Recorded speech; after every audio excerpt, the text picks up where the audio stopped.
सो और मच। बहुत ही अच्छी कहानी लेकर आ रहे हैं नफीसा की। थोड़ा सा बताइए हमारी ऑडियंस को, क्या है नफीसा, क्या कुछ होने वाला है, एज अ डायरेक्टर कैसा एक्सपीरियंस रहा, जो एक अलग तरह का टॉपिक है। सर, टॉपिक तो बहुत अलग है। और नफ़ीशा जो आप देख रहे हैं वो मुजफ्फरपुर की स्टोरी है। रियल स्टोरी 2018 में घटित थी कहानी। करीब 50 लड़कियों के साथ गलत हुआ था उस शेल्टर होम में, उसी की एक कहानी है। और देखा जाए तो हमने बस एक छोटी सी कोशिश की है उस दर्द को एहसास करने की। और जो वहाँ पे जो लड़कियों के साथ मतलब जो चीज़ें उनके साथ हुई थी, ये उसी को दर्शाती हुई कहानी लिखी गई है। 2 ढाई साल लगा है कहानी लिखने में। हमने उन लड़कियों से बात किया, उनके चीज़ों को समझा, इसके बाद लिखा। इसमें कोई भी नकलीपन नहीं डाला गया है। कोई अपने हिसाब से पिक्चर बेचने की कोशिश नहीं की गई कि कुछ मसाला डाल दो ताकि पिक्चर बिके। ऐसा कुछ नहीं, हूबहू वही हमने जो किया है जो उसमें ऑलरेडी था। हमने इसका डायरी भी पढ़ा, उसमें जो लिखा हुआ था वही हमने ऑलरेडी स्टोरी के अंदर हमने डाल के स्टोरी बनाई है। राइट, जैसे आपने कहा कि कुछ नकलीपन नहीं है, तो एज अ डायरेक्टर कितना रिसर्च करना पड़ा, और क्या उन लड़कियों से मिलने का मौका मिला जो लड़कियां प्रताड़ित थी, या फिर जो इस मतलब दुख से गुजर चुकी जी, है, जी, अगर उस जी। बारे में कुछ बताएं। अ, मुझे 4 साल लगा स्टोरी लिखने में। और लड़कियों से तो मैं करीब 1 साल तक मिला हूँ। हर एक डेट पे जब भी वो आती थी मुज़फ़्फ़रपुर में तो हम लोग मैं उनसे मिलता था। शुरू में तो मुश्किल हुई थी मिलने की, लेकिन बाद में फिर मिलना-जुलना शुरू हुआ। अ, उसमें से जो 2 लड़की थी, कज़न थी, उसकी ये फुल स्टोरी है जो नफ़ीशा में है। तो उसके साथ जो कुछ भी हुआ है, जो मैंने सुना था उसके बाद ही मैंने ये सोचा कि इसको लिखना ही है मुझे। वो जो दर्द, वो जो उसके साथ जो कुछ भी गलत हुआ उसको लिखने की भी एक हिम्मत चाहिए थी, क्योंकि इतना आसान नहीं था इस सब्जेक्ट पे फ़िल्म बना लेना। बिकॉज़ ये आप सरकार के ख़िलाफ़ सब कुछ कर रहे हैं। आईपीएस इन्वॉल्व थे, प्रशासन इन्वॉल्व था, मंत्री, एमएलए, विधायक जितने भी लोग हैं सब ऑलरेडी इसमें थे। उनके खिलाफ़ जाके आपको स्टोरी लिखना, और आप समझ लीजिए कि एक खुलेआम लड़ाई लड़ रहे हैं हम लोग। तो देखा जाए तो बस दर्शक जो हमारे हैं उनको सपोर्ट करना चाहिए। जो हमारी लड़ाई है उसमें हमें सहयोग करना चाहिए ताकि हम इसको सफल बनाएँ। राइट। उन लड़कियों को जो दर्द है उसको सामने लाएँ। राइट सर, जैसे आपने कहा कि बहुत सारे लोग इन्वॉल्व थे, तो एज अ डायरेक्टर कितनी जिम्मेदारी बढ़ जाती है जब आप किसी रियल इंसिडेंट्स पे कहानी बनाते हैं, सारे फैक्ट्स लोगों के सामने रखने हैं, तो उसको लेकर कितनी जिम्मेदारी थी और कितना चैलेंज था, कितने नर्वस थे, अगर उस बारे में कुछ बताया as a director. Sir, challenge तो हर एक स्टोरी में लिखने पे होती है, बनाने पे होती है। एज अ डायरेक्टर पूछिए तो मैं 100% बोलूँगा कि जो मैंने किया है अ, बिल्कुल सही किया है। कोई भी छल कपट उसमें नहीं दिखाया मैंने स्टोरी में। और चैलेंज तो यही है कि एक बार रिलीज़ हो जाए और दर्शकों को अगर प्यार मिलता है तो वो चैलेंज मेरा समझो कि सही होगा, नहीं तो दर्शक ही जानेंगे क्या है क्या नहीं है। सर, मैंने देखा कि सारे नए कलाकार हैं, तो क्या पहले से ही मतलब डिसाइडेड था कि इस कहानी के लिए नए कलाकारों को मौका देना है फॉर द फिल्म। नहीं, नया कलाकार सिर्फ़ जो शेल्टर होम की जो बच्चियाँ हैं ना, वो सिर्फ़ नया है। बिकॉज़ वो इसलिए नया है क्योंकि अभी देखो नॉन को सब जानते हैं, वो एक्सेप्ट नहीं कर पाएँगे। तो हमने नया जितने भी है वो सिर्फ़ शेल्टर होम की जो लड़कियाँ हैं उनको रखा गया है। बाकी हमारे कोई भी नया नहीं है, सब मास्टरपीस है। राइट, ऑल्सो अगर कहानी की बात करें तो उसको जस्टिफाई करने के लिए एक्टर्स बहुत इंपॉर्टेंट है, कास्टिंग जी। बहुत इंपॉर्टेंट है, तो कौन से कलाकार हैं जिनसे जुड़ने का मौका मिला, और कैसा एक्सपीरियंस रहा सारे कलाकारों के अ, साथ। देखिए, सारे कलाकार जो हैं वो बहुत सीनियर हैं। और एक्टर में तो जैसे हमारे अक्षय वर्मा जी हैं, निषाद राजा राणा जी हैं। ये दोनों लीजेंड है, इनका प्रोफाइल बहुत बड़ा है। अ, इन लोगों के साथ काम करके जितना अच्छा लगा है, जितना मुझे सीखने को मिला है, मैं और उन्होंने जो कैरेक्टर जिया है इस फ़िल्म में, बहुत कम लोग कर पाते हैं।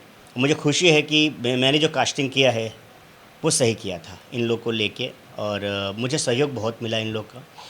शूटिंग से लेके अब जहाँ पे भी उन्होंने हमेशा मेरा साथ दिया है, खड़ा रहे हैं।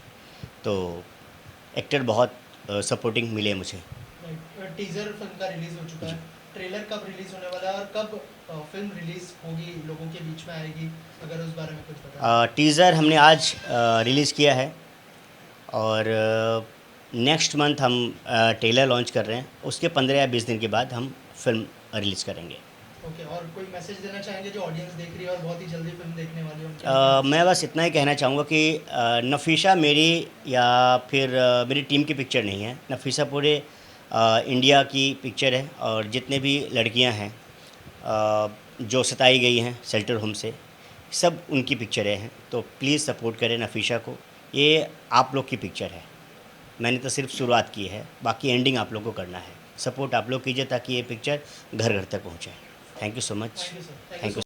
सबसे पहले आपकी किरदार के बारे में बताइए, नफीसा में किस तरह का किरदार निभा रही है और कैसा एक्सपीरियंस रहा फिल्म में? मैं इस फिल्म में रीना का कैरेक्टर कर रही हूँ, जो कि निगेटिव कैरेक्टर है। सो फॉर मी ये बहुत ही एक चैलेंजिंग कैरेक्टर था, जो मेरे एक्चुअली जो मैं जैसे मेरी जो पर्सनालिटी है उससे काफ़ी डिफरेंट है। तो yes, it is very challenging character और मैं एक्चुअली बहुत हैप्पी हूँ और somehow I feel very like, मुझे इतना प्राउड फील होता है कि मैं इस फिल्म का हिस्सा हूँ। सबसे बड़ी बात इसे बना रहे हैं हमारे कुमार नीरज सर, जिन्होंने इस फिल्म के लिए बहुत मेहनत की है और ये एक सच्ची घटना पर आधारित फिल्म है। तो आई होप कि लोगों को हमारा काम पसंद आए। और ये फिल्म बेसिकली समाज के लिए एक मैसेज है, हमारी लड़कियों के लिए, हमारी जितनी भी औरतें हैं जो देश के अलग अलग कोने में बहुत ज़्यादा या किसी प्रॉब्लम में है या सेक्रीफाइस कर रही हैं, आप जो भी कहें, उनके लिए एक ये मैसेज है। तो आप ज़रूर इस फिल्म को देखिए। और हमारे डायरेक्टर और राइटर सर जो कुमार नीरज सर हैं, उन्होंने बहुत मेहनत करके ये फिल्म बनाई है और I am very happy to proud of this big project. Yes, thank you ma'am, thank you. मैं इस प्रोजेक्ट में शोभा का कैरेक्टर कर रही हूँ, जो काफ़ी बहादुर लड़की है शेल्टर होम में। और उस लड़की का मतलब ऐसा है कि मैं खुद प्राउड फील करती हूँ उस लड़की के लिए, क्योंकि क्या है ना कि वो लड़की खुद उस चीज़ में फंसी हुई है, उस शेल्टर होम में। उसको खुद को भी वहाँ से निकलना है, लेकिन उसके बावजूद भी वो बाकी सब लड़कियों को वहाँ से बाहर निकालना चाहती है। और प्रोजेक्ट में एक्सपीरियंस बहुत अच्छा रहा। फर्स्ट प्रोजेक्ट है। एक्सपीरियंस की बात करूँ तो काफ़ी कुछ सीखने को मिला। कुमार सर जिन्होंने ये स्टोरी लिखी है, इन्होंने डायरेक्ट की है, और बाकी पूरी टीम, सबका बहुत बहुत शुक्रिया, क्योंकि सब ने बहुत सपोर्ट किया मेरे लिए। पहला प्रोजेक्ट था तो काफ़ी एक्साइटेड भी थी, काफ़ी डरी हुई थी, और एक्सपीरियंस बहुत अमेजिंग रहा। Thank you so much. Nafisa में किस तरह का किरदार निभा रही है आप और कैसा एक्सपीरियंस रहा पूरी फिल्म का, अगर इस बारे में कुछ? एक्सपीरियंस तो बहुत अच्छा रहा, because overall it's a very different character for me. और शूट में जाने से पहले मैं बहुत ज़्यादा नर्वस थी, बिकॉज अगर देखो तो ये मेरा पहला प्रोजेक्ट है जो बड़ा है और लीड है। इट्स बेसिकली दो बहनों की स्टोरी है, तो मैं छोटी सिस्टर प्ले कर रही हूँ। और शायद शूट से जाने से एक हफ़्ते पहले मैं फाइनलाइज हुई थी। पहले मैं किसी और के साथ कर रही थी, फिर 2 दिन पहले कोई और फाइनल हुआ था मेरे ऑपोजिट। सो मेरे ऑपोजिट जो है उर्जान है, तो स्टार्टिंग से हम दोनों ने उस जर्नी को एक साथ शुरू किया है। और जो मेरा कैरेक्टर है, जैसे कि स्पेशली शेल्टर होम का जो पोर्शन है, ये बहुत ही ज़्यादा डिफरेंट है, बहुत डार्क है, और ओवरऑल बहुत अलग एक्सपीरियंस है मेरे लिए। तो it's a very good experience for me. Thank you so much. किरदार के बारे में बताइए और कैसा एक्सपीरियंस रहा सर के साथ, और थोड़ा सा बताइए कि ऑन सेट किस तरह का माहौल रहता था। बहुत अच्छा एक्सपीरियंस रहा। मज़ा आ गया सर के साथ काम करके। मतलब he is just like a friend. अच्छे से डायरेक्ट करना, सीन बताना कि कैसे आपको क्या करना है, सब मज़ा आया करके सर के साथ। Tell us about your character, क्या क्या कैरेक्टर निभाई है? मैं शेल्टर होम में फंसी हुई एक लड़की का कैरेक्टर कर रही हूँ। सो जैसे उनके साथ क्या ट्रीट होता है, कैसे क्या होता है, सो वैसा वैसा कैरेक्टर है। अच्छा लगा करके। बहुत सारे लेजेंडरी एक्टर्स के साथ काम कर रही है, उनके साथ कैसा एक्सपीरियंस रहा, कैसा लर्निंग, क्या क्या क्या सीखा आपने उनसे? सर मतलब मेरे पास वर्ड्स नहीं एक्सप्रेस करने के लिए। इतने अच्छे, इतने बड़े बड़े एक्टर्स के साथ काम करने का मौका मिला, तो ये अपने आप में ही मतलब एक बहुत ही बड़ी बात हो गई। एंड देन फिर उनके साथ आप स्क्रीन शेयर कर रहे हो, वो तो एक बहुत ही बड़ी बात हो गई। एंड देन वो कैसे मतलब सिखाते, लाइक सेट पे ना पूरा फैमिली जैसा माहौल होता है, तो मस्त। Thank you so much. किस तरह का किरदार निभा रहे हैं और अगर थोड़ा सा बताया फिल्म के बारे में। अगर नफीसा की बात करूँ तो ये एक तरह से मेरा पहला प्रोजेक्ट है और इसमें मैं एक विलन का कैरेक्टर कर रहा हूँ। मतलब वो आपको जब मूवी आप देखोगे तो पता चल जाएगा कि कैरेक्टर क्या है। और रही बात काम करके कैसा लगा, तो सच बताऊँ तो मुझे बहुत कुछ सीखने को मिला इसमें।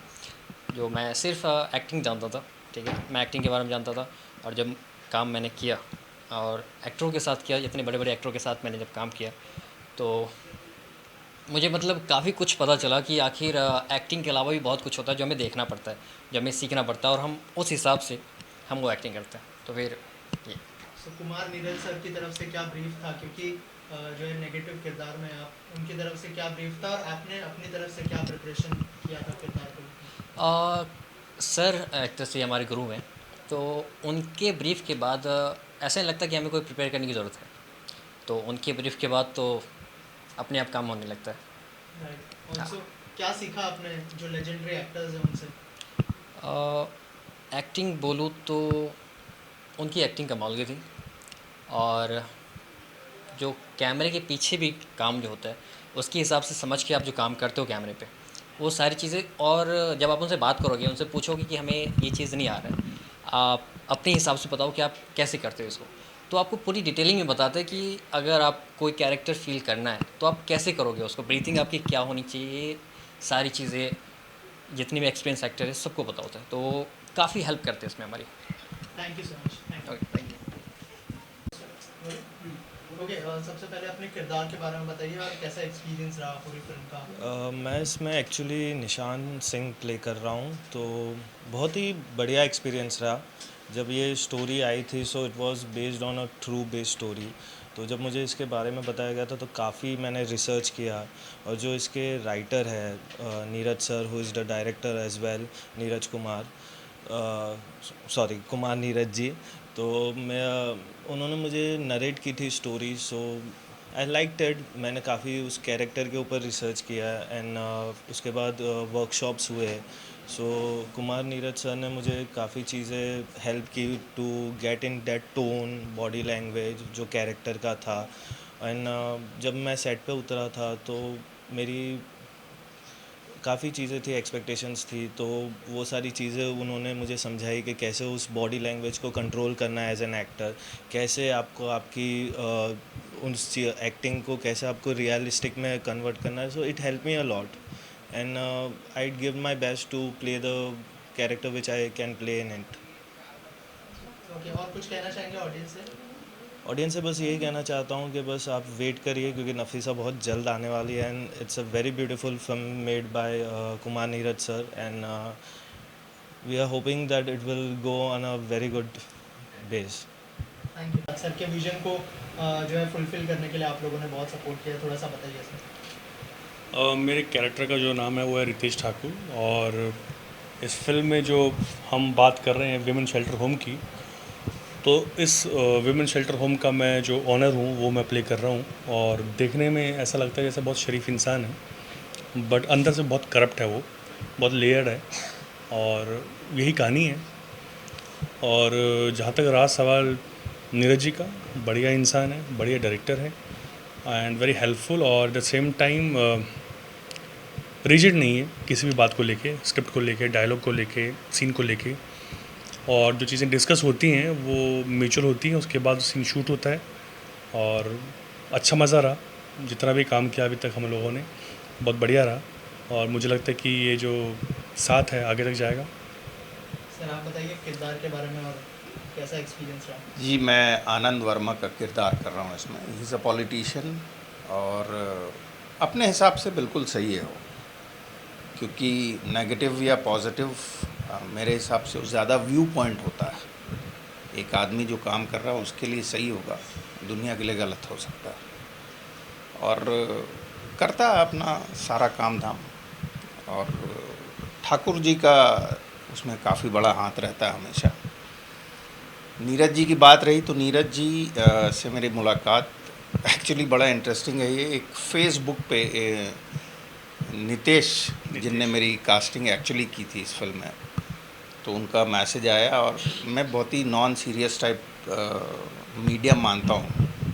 सोशल मीडिया से कोई आपको कांटेक्ट करे तो बोला सर मिलने आइए, मिलने आ गए, बातचीत हुई, पर मुझे नहीं पता था ये मामला इतना सीरियस हो जाएगा। तो बस बैठे तो ऐसे कि 3 घंटे बाद सीधा साइनिंग लेके ही निकले। Neeraj ji is very good, very clear about what he wants, और यही सबसे अच्छी बात है उनकी कि वो जनरली एक राइटर जब डायरेक्ट करता है तो बहुत टफ हो जाता है एक एक्टर के लिए काम करना, क्योंकि वो राइटर और डायरेक्टर दोनों की द्वंद्व जो चलते रहती है वो सेट पे आ जाती है, वो यहाँ एटलीस्ट नहीं होगा।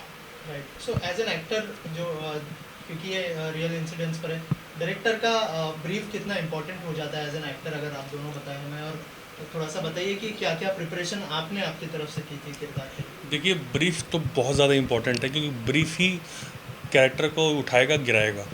जब तक ब्रीफ क्लियर नहीं होगा, नॉट पॉसिबल किसी भी एक्टर के लिए वो परफॉर्म कर पाए। और मुझे नहीं लगता कि अगर ब्रीफ क्लियर नहीं है तो किसी भी स्क्रिप्ट को अगर हम बात करेंगे 100% पॉसिबल नहीं वो बन पाएगी जो वो चाहते हैं बनाना। तो यहाँ ब्रीफ की जहाँ तक मैं बात करूँगा, ब्रीफ तो बहुत ही क्लियर था, बहुत ही डिटेल हमारी बातचीत हुई नीरज जी से। और फिर जब मैं निकल के यहाँ से गया तो उसके साथ मैं कुछ दिन रहा कैरेक्टर के साथ, कैसा होना चाहिए कैसा नहीं होना चाहिए। जो मैं सोच के सेट पे आया था ये लगभग वैसा ही था जो हमारा डिस्कशन नीरज जी को मेरा हुआ था, लगभग वैसा ही था। मतलब निजी ज़िंदगी में मैं भी थोड़ा शांत किस्म का ही हूँ मैं, बट इसमें ये था कि इसमें अंदर से वो करप्ट है, तो वो मुझे लेकर आना था कि दिखना भी शरीफ था भी वो करप्ट, तो उसका जो समावेश है वो मुझे लेके आना था। तो मुझे लगता है कि मैं अपनी तरफ से कामयाब हुआ हूँ, बाकी तो अब बाकी लोग बताएंगे। सर आप कुछ ऐड करना चाहेंगे? हाँ, बिल्कुल सही बात बोली ने। और एक्चुअली जब पहली रीडिंग हुई थी हमारी तो वो बहुत इंटरेस्टिंग था, क्योंकि उस समय एक बार स्क्रिप्ट मैं पढ़ चुका था, उसके बाद रीडिंग करने आए थे, तो ऑलमोस्ट सारे कैरेक्टर्स उस दिन यहाँ थे, तो हमने वो फिल्म रीड कर ली थी। तो एक आइडिया लग गया था कि ओके कौन किस सुर में है, कहाँ पे क्या है, क्या ऊपर करना है क्या नीचे करना है। और बाकी तो जब सेट पे जाते हैं, नीरज जी की एक बड़ी कमाल की यानी आदत है, ये 2-3 सीन मुझे भेज दिए थे इनने पहले, फिर जब सेट पे गए तो हम उस हिसाब से तैयार थे, तो बोले नहीं इसको ना मैं लिख रहा हूँ, वो जो ओल्ड स्कूल बीपी सिंह साहब जैसे करते थे CID या उस ज़माने के, एंड इट्स वेरी टफ। तो बोले आधे घंटे आप लोग चिल करो, मैं आधे घंटे में सीन लिख लेता हूँ। सर वो सीन जो एक्चुअली था वो बिल्कुल नए ही बन के आ गया और सेट पे ही लिखा गया और सेट पे ही परफॉर्म हुआ। थैंक यू सो मच हमसे बात करने के लिए। Thank you. बताइए किस तरह का किरदार निभा रहे हैं, कैसा एक्सपीरियंस रहा पूरी फिल्म? हाँ, मैं नफीसा में एक्चुअली मेरा नाम रवि रोहिमिया है और मैं एक विलन का कैरेक्टर कर रहा हूँ। तो एक्चुअली मेन बात क्या है कि मैं विलन हूँ नहीं और एकाएक विलन का कैरेक्टर कराया जाता है, तो यहाँ पे सारा क्रेडिट जाता है मेरे गुरु कुमार नीरज सर को। सर डायरेक्टर हैं लेकिन वो मुझे सीखा है, वो हमारे गुरु है, तो टोटल जो भी है श्रेय उनको जाता है। तो मैं बहुत ही शुक्रगुजार हूँ कि सर ने मुझे इतना बड़ा प्लेटफॉर्म दिया।